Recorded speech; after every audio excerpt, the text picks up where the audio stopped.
Bom dia, meus amados irmãos, que a graça, que a paz do nosso Deus e Pai, através do nosso Senhor e Salvador Jesus Cristo, possa abundar em nossas vidas, fazendo com que esta semana continue sendo, que seja uma semana produtiva, uma semana próspera, não somente nos aspectos profissionais, mas principalmente no espiritual, que é a nossa maior necessidade, e disto depende todo o resto da nossa vida. Amados, hoje nós vamos dar continuidade aqui à nossa lição, segunda-feira, perguntas 3 e 4. Na terceira pergunta aqui nós temos o seguinte questionamento: o que acontecerá com os espinheiros e matos que atacarem a vinha do Senhor? Qual é o significado espiritual dessa informação? Para entendermos isso, vamos entendermos melhor, não é?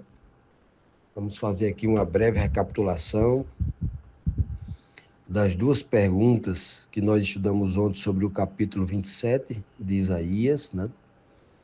Quando nós lemos logo no versículo 1, que no dia do Senhor, naquele dia,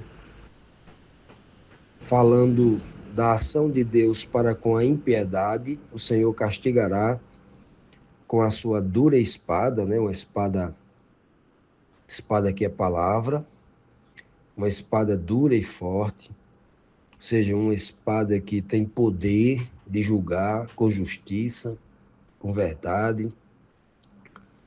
Ele vai castigar o dragão, a serpente e o monstro do mar, né? Uma tríade de poderes do mal, chefiada pelo dragão, que é o cabeça, que é o diabo, que é Satanás, né? Uma figura do tempo do fim, uma serpente veloz, em outras versões mais antigas chamada de serpente marinha, porque é lá do mar que sai um segundo monstro, né? Um monstro, 7 cabeças e 10 chifres. Tudo isso já tinha sido revelado a Isaías, mais detalhado no Apocalipse 12, 13, né? Essas figuras.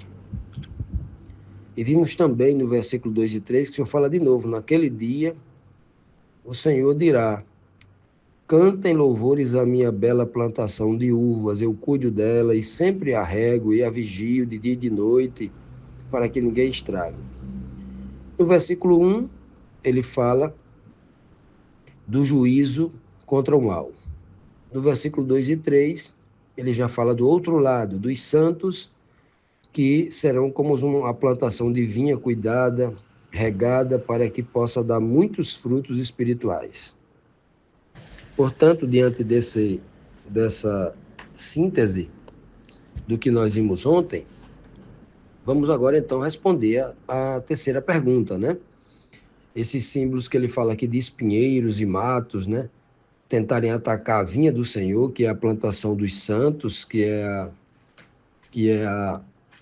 um ataque ao povo de Deus, né? O verso 4 diz assim: não estou mais irado com ela. Com ela quem? A vinha. Se os espinheiros e o mato a ameaçarem, eu os atacarei e destruirei com fogo. Veja que a descrição do capítulo 27 é algo impressionante sobre o tempo do fim, né, onde o dragão, a antiga serpente e o monstro serão as figuras do mal contra o povo de Deus, contra o remanescente, na parte final da história, né, momentos antes da volta de Cristo, e o julgamento, né, claro, né?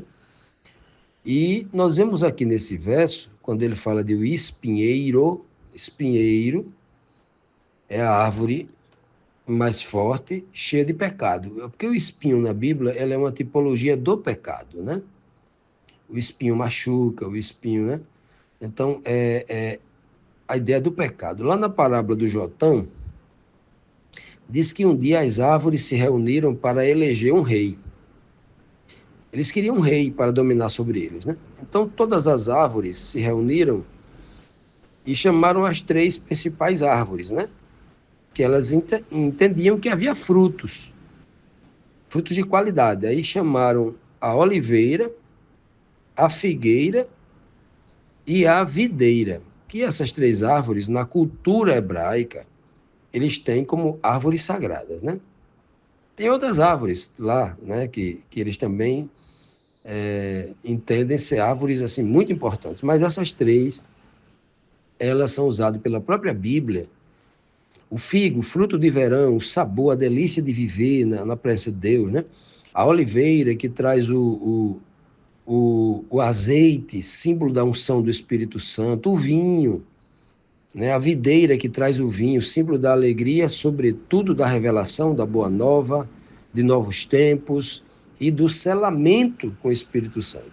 Então, são informações assim imprescindíveis. E as árvores chamam essas três para reinar.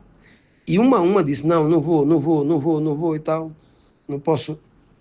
E por último, ninguém queria, então eles gritaram ao espinheiro, espinheiro, vem, reina sobre nós. Aí o espinheiro falou assim, olha, ele, né, não tem fruto, não tem nada. Aí ele falou, olha, se vocês estão me ungindo do rei, então venham, todos venham, fiquem aqui, se acomodem debaixo das minhas sombras. Ora, que sombra tem o espinheiro, né? Pois bem, é uma falsidade o espinheiro. Então, esse espelho aqui simboliza Satanás, né? E o mato, e o restante do mato, porque todo tipo de mato que nasce numa vinha, ele vai roubar toda a energia, né? Vai sugar do solo todas as vitaminas, todas as propriedades que a planta precisa para dar o máximo de fruto possível. Então, essas ervas daninhas, esse mato todo, toda espécie de mato, tem que ser arrancado, né? Para a vinha lá. Então, tanto o espinheiro como o mato que ele está comandando é uma tipologia de Satanás e todos os ímpios que serão ressuscitados após o milênio e tentarão atacar os santos. A vinha eterna, ou seja, o arraial dos santos, onde os santos estão, na visão do Apocalipse, né? Estão ali, Satanás vai atacar o arraial dos santos e vai sitiar, né? Aquela cidade, aquela morada, né? A reunião dos santos, o Monte Sião, vão tentar atacar. E aí a Bíblia diz que vai descer fogo do céu e vai consumi-los para sempre, a morte eterna, né? Então, aqui nesse texto aqui, quando diz que o Senhor, olha, não estou mais irado não tem mais ira nenhuma contra aquele povo, os santos, que é a vinha. Por quê? Porque agora estão já transformados, redimidos, são transformados no abrir e fechar de olhos, foram perdoados, foram justificados, foram salvos para viver a vida eterna. Não tem mais ira alguma. Não tem mais incontentamento da parte de Deus, não tem mais insatisfação da parte de Deus nenhuma, porque agora são justos, filhos de Deus, né?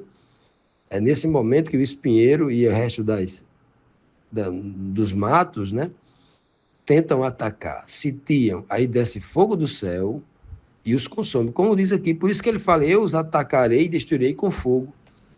Ora, não existe isso. Veja que aqui é uma palavra exclusivamente para pós-milênio. Por quê? Porque ninguém que plantava uma vinha iria matar mato e espinheiro com fogo. Não se faz isso. Se você tocar fogo no mato que está na vinha, ele mata a vinha também. Então você primeiro arranca com uma enxada todo o mato, tira para fora da vinha, faz um montão de lixo, de mato, seco, você toca fogo depois lá fora. Né? Não é dentro da vinha como está escrito aqui.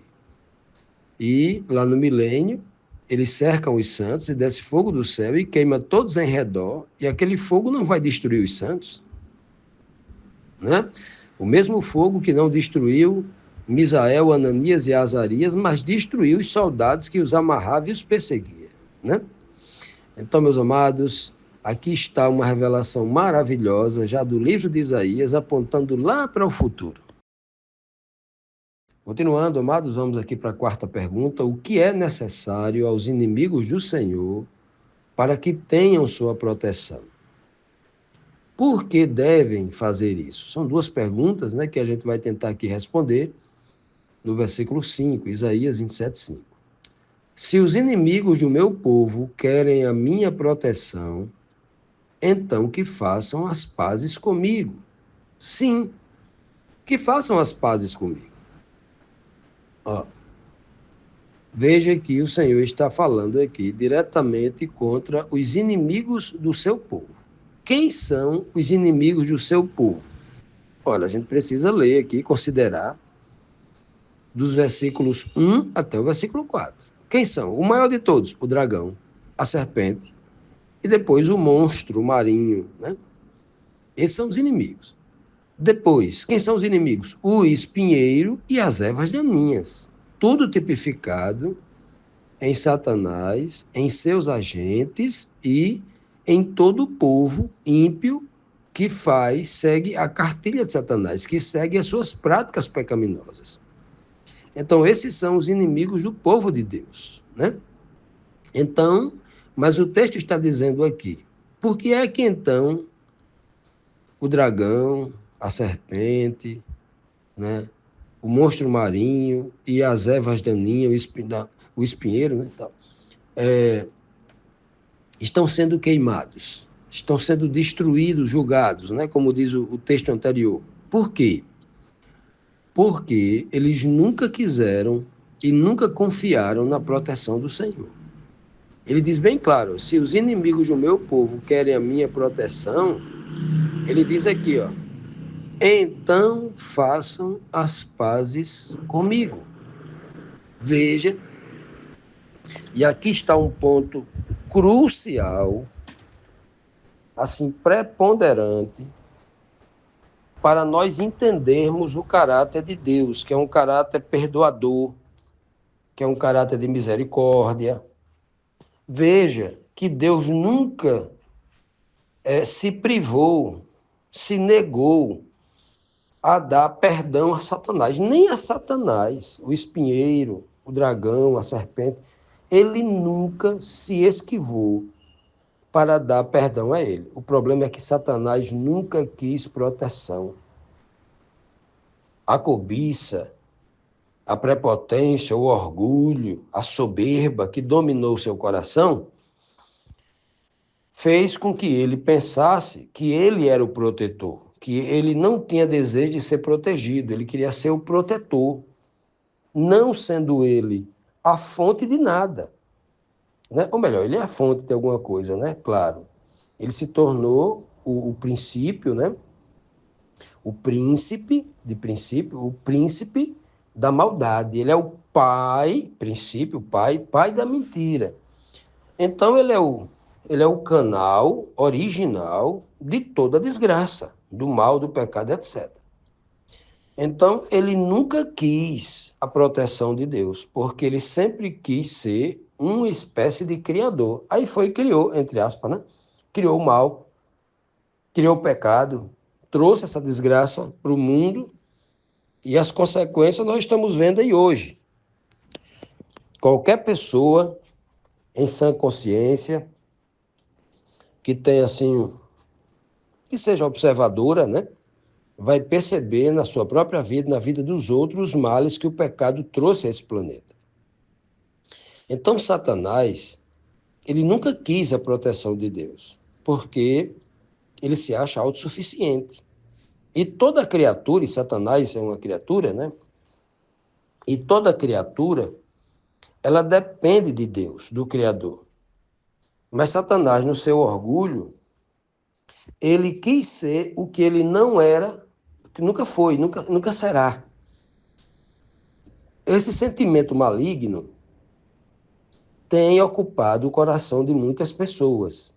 Muitas pessoas querem ser o que não são, o que não podem, o que não devem buscar ser, o que não devem cobiçar.